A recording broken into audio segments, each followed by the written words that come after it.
على الناس كلها، احلى عصريه عليكم. اليومين دول انا بقول لك ابعد عن البحر خالص الفتره دي.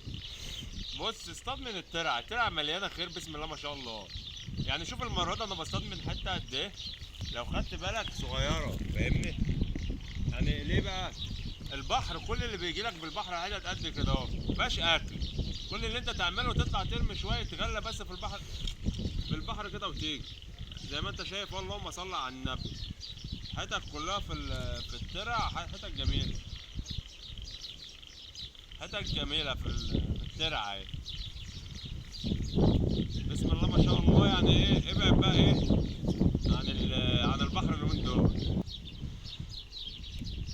اول ما بقعد ترمي ايه طعميه كامله في قلب السن. بعد كده يا معلم على قد السن بالظبط. ليه بقى؟ ممكن يكون وارد بقى كركور معدي، قرموط معدي، يقوم شابك السن وايه، وتعمل حته حلوه قوي. يعني مثلا الترع غير البحر. شايف حته طوبه صغيره اهو، بنرميها بتعمل ضوضاء في قلب الميه، بتجلب لك السمك. سمك الترع بيهاجم، غير سمك البحر خالص. سمك البحر فرفور، سمك الترع صايع، بيهاجم على طول. ما بيخافش من الطوب اللي انت زقلته ده، بل بالعكس ده بيلمهم. ودمتم بخير.